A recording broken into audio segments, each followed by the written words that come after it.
Hello， 大家好，我是兜兜。木兰之战即将开播，相信很多小伙伴已经等不及了。接下来，兜兜带大家提前观看木兰之战的剧情。韩立带着银月离开莫兰草原，他们一路避开法事，进入了九国盟的丰原国。丰原国是最靠近莫兰草原的3个国家之一，很多九国盟修士都驻扎于此。但韩立一路上不仅没有见到一个修士，还发现了不少法事巡查的气息。察觉到九国盟出战不利，丰原国落入木兰人手中后，韩立再次闷着头赶路。这天，韩立刚飞过一座无名小山时，他的神识就感应到不远处有激烈的斗法。5名结丹期的修士正合力对抗1名元婴期法士。以韩跑跑的性格，他并不想多管闲事，但那5名结丹期修士中有2股气息，他似曾相识。出于好奇心以及终于不再是小卡拉米的实力，韩立悄悄飞遁了过去。那名元婴初期的黄袍法士没用任何法宝就占据了上风，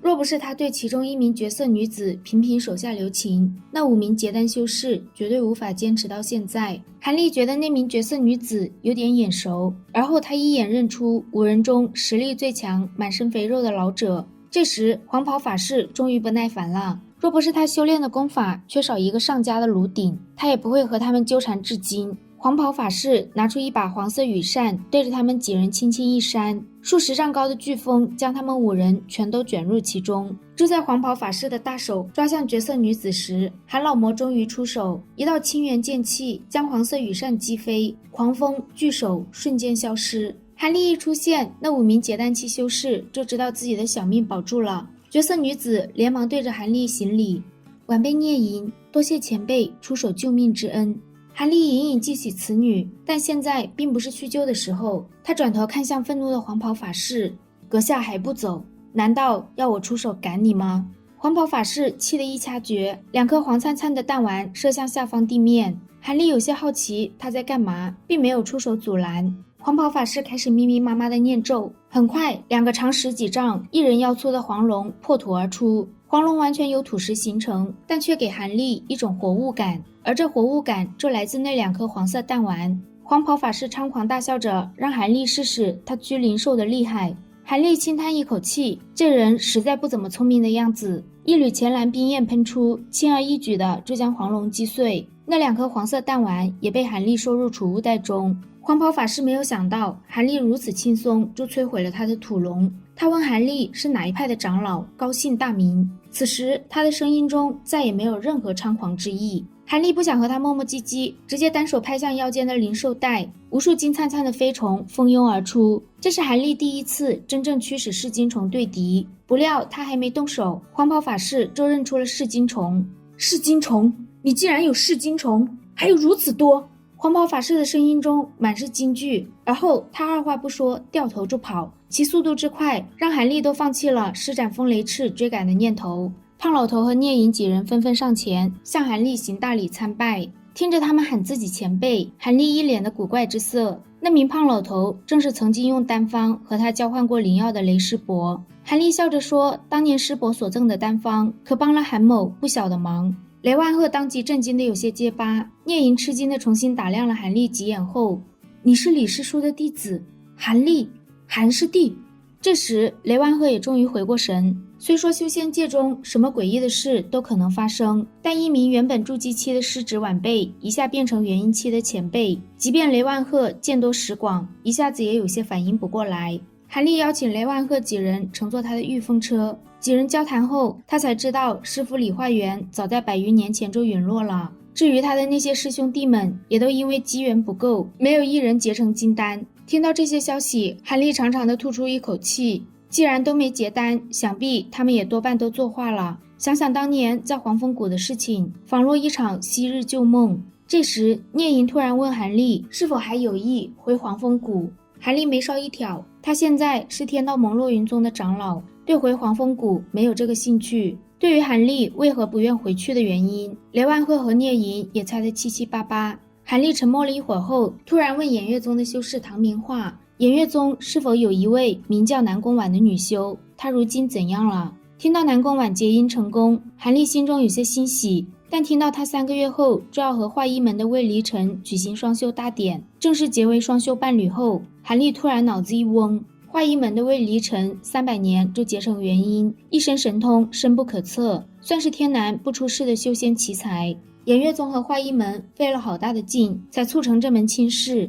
眼看韩立的脸色越来越难看，雷万鹤几人也看出他与南宫婉定有不简单的关系。没多久，韩立脸色转好，说自己只是有些激动，而后他又随意地问了一些越国六派的事。最后，韩立状似随意地问了一下南宫婉是否有一名叫南宫嫔的堂妹，也是颜月宗的修士。唐明话说，南宫婉一直是孤身一人修炼，没有听说过有什么堂妹。到了此时，韩立也终于明白，当日的南宫嫔就是南宫婉本人，难怪他当初没有对自己下狠手，离别的时候所说的话也那么古怪。接下来，韩立彻底失去了说话的兴趣，只阴着脸驾驶御风车飞遁。其他人看出他不爽，也不敢说话。小半日后，在一处无人的山头，韩立和他们5人分别。韩立离开后，其他几人向雷万鹤确认他的身份。若他所说不假，韩前辈200多岁就结阴，那他很有可能有机会冲击化神期。天南现有记载的化神期修士还是数万年前的事，虽然那人进入化神期不久就从修仙界消失，但在那短短时间内，他就横扫天南无敌手。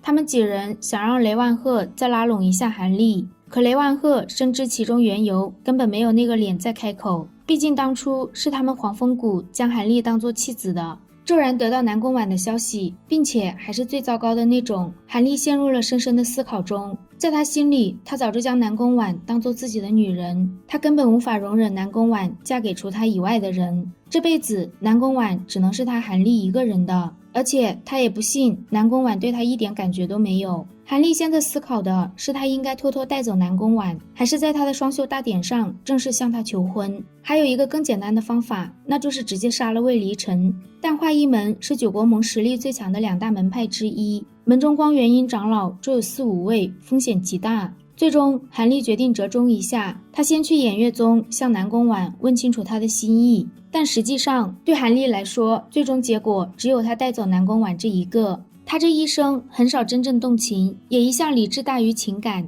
但这一次，他内心深处是无论如何也不会将南宫婉让给其他人的。以他现在的神通，只要不是碰到元婴后期修士出手，他有信心没人能奈何得了他。想通了之后，精神大振的韩立直奔北凉国。北凉国的修炼资源在9国盟中排倒数，也因此作为新加入9国盟的六派只能选择这里驻扎。好在经过多年的经营，六派总算恢复了些许元气，在9国盟中的话语力也大了不少。偃月宗作为六派中最强大的宗门，占据了北凉国最西边的玲珑山。韩立赶到北凉国后，并没有直接登门造访。为了更好地了解偃月宗如今的情况，韩立瞄上了偃月宗的一名管事袁坤。袁坤是偃月宗唯一一名练气期的宗内管事，他专门负责采购一些世俗物品。袁家是北凉国土生土长的中等家族，也是头一个表示欢迎六派入驻的家族。作为对袁家的奖赏和补偿，袁坤才得以成为这个管事。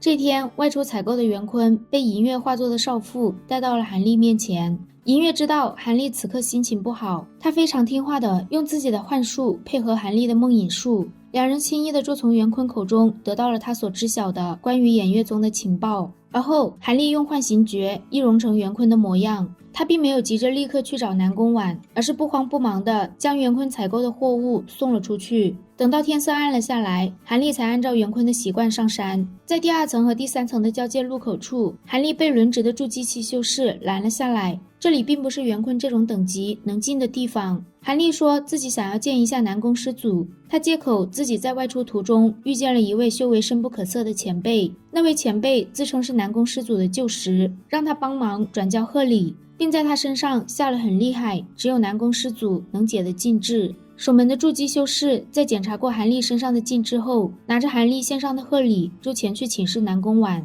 得到南宫婉的旨意后，筑基修士便带着易容过的韩立进去。半路上，韩立遇到了一位蓝姓中年修士，这人检查了韩立身上的禁制没有问题后，便化作一道淡蓝色盾光向山下飞射而去。看着这有些熟悉的无形盾法，韩立想起了当年血色试炼前出现的穷老怪。终于，他们来到了南宫婉的洞府前。